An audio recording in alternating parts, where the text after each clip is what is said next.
deal for you guys. If you're stuck with Windows Home and you want to get Windows Pro, or you just want cheap office keys, gaming keys, or gift card vouchers, head on down to 09, look in the description for the links and a discount code to get even more of a discount. Now, the nightmare of getting this Radeon 7 to work in Windows was real. It was real. And thanks to this dude, the IT Sage or whatever he is, from eGPU, eGPU IO, I read his guide on how to do it. And the reason is Vega 56 would work no problem. When it comes to the Radeon 7, I had to go through and use different drivers, boot camp drivers that have been modified. And then the screen went black of the Vega 64, but luckily I took photos of them. Anyway, let's get into the score differences. All right, so here we've already got Luxmark up here.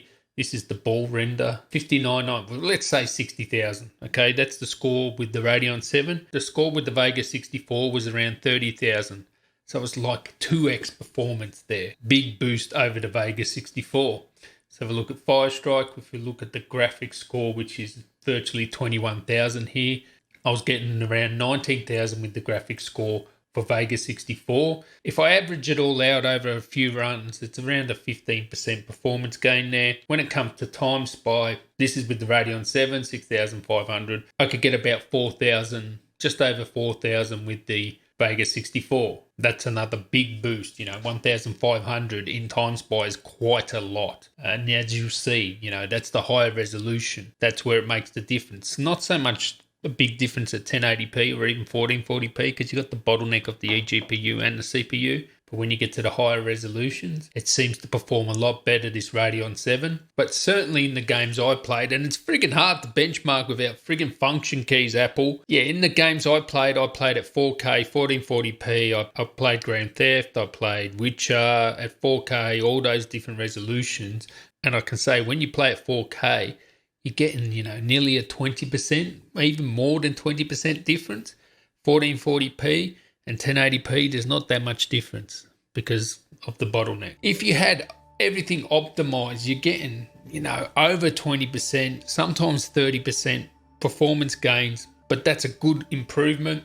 I will go into Mac OS and show you some render time differences, but you got to remember with the render times, there's not that much difference in the render times in Mac OS because it's not, it's not really supported yet. You have to do a Kex hack. It may use the same driver or whatever, but it hasn't been optimized. So I'm not expecting that much. And as you'll see, it isn't that much difference between Vega 64 and the Radeon 7. But we'll go have a look anyway. And boom, there's the difference of the Vega. Look at that. 70 frames per second nearly. With my sort of custom settings, which still look good. You're getting ultra textures, so you're not getting all the effects in that, which just slow your system down. But this is how I play. 4K. Wow. 70 frames per second. That's friggin' epic. That is really good. Look at a CPU. 4 gigahertz. 4.2, baby.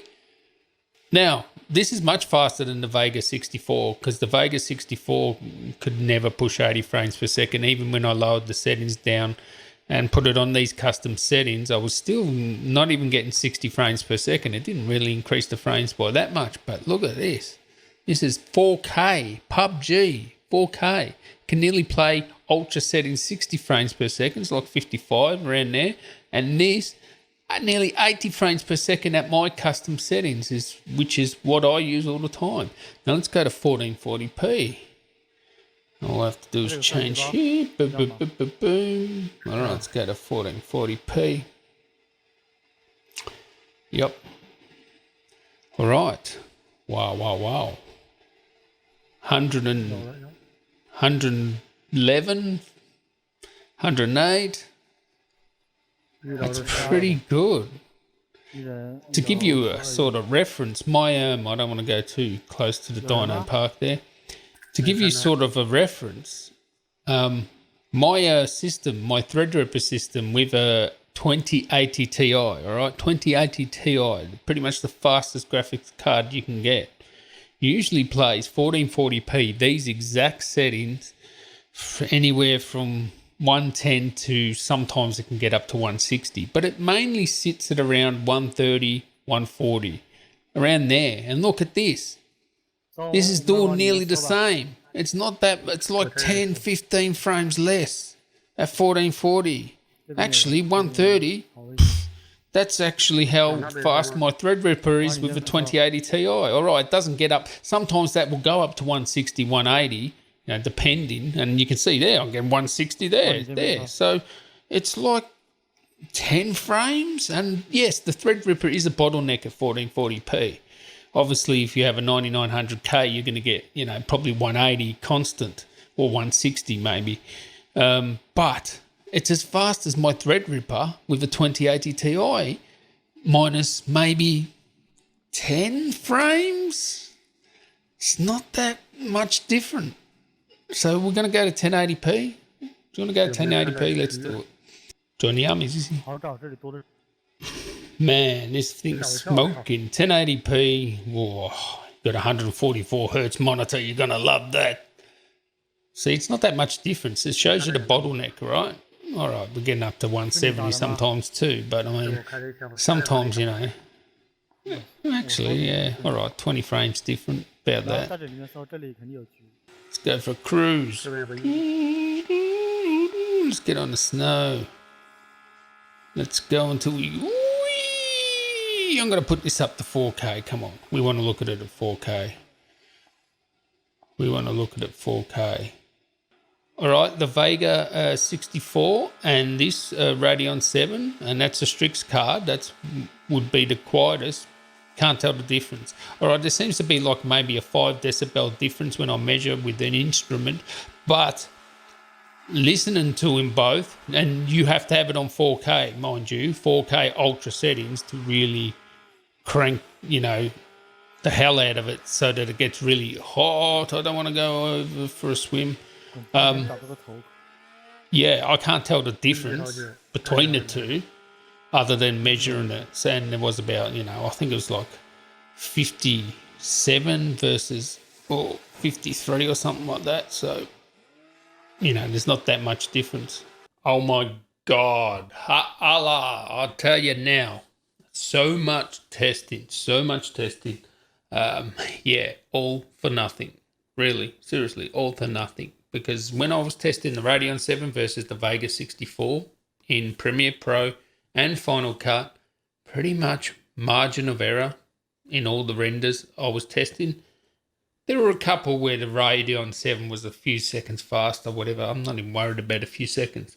But there were a lot of tests where the Vega 64 was, 5-10 seconds quicker than the Radeon 7. So obviously the Radeon 7 is not ready for prime time at the moment. It's obviously not optimized. It's not really supported. And I don't expect support until probably the next version of Mac OS, whatever they call it. Really, to find out how fast the Radeon is compared to the Vega 64, I really had to do most of my testing in Windows because definitely in video editing wasn't making a difference. I did find something very interesting. I'm going to have to make a video on it very soon, is that, for example, here, this project here is just 8K sample files from Red. You can go download them yourself. A cross dissolve in between these files, and I just rendered it out to the preset, the 4K, whatever preset for YouTube in Final Cut, and I'd done the same thing in Premiere Pro, the exact same project, just put those same files, put the cross dissolve, and output it to the 4K preset as well in Premiere Pro.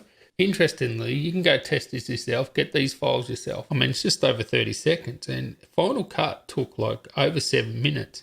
And Premiere Pro took like 3 minutes. It took less than half the time. And a lot of the testing I was doing on Premiere Pro and Final Cut, I made the same projects. And most of the time, Premiere Pro rendered faster. So that's interesting. I'm going to have to explore that, why that is. I think most times from what I can see is when Final Cut cannot use QuickSync, it tends to be slower than Premiere. Say, for example, this project. You can't use QuickSync because Red footage is not supported by QuickSync encoder. So when I was looking at the hardware usage in Final Cut, it was just using the Vega graphics, nothing else. I wasn't using the Intel graphics. Now, even in Premiere Pro, it can't use QuickSync because it's Red footage. And I think since the update, Premiere Pro just renders like a beast now. So Be interesting to compare them. So at the end of the day, it was just a bust with the video editing. I can't tell you much until this card gets supported in macOS. They actually optimize for it. Then I expect to see the same, 15 to 30% performance gains with this Radeon 7 over the Vega 64 as I was seeing in Windows. And, even some like Luxmark, it was more than 30%. It was like 2x. So it is a lot faster. And I hope it's going to be supported in the next macOS. And I hope they optimize it. It looks like it's going to be quite a lot faster than the Vega 64.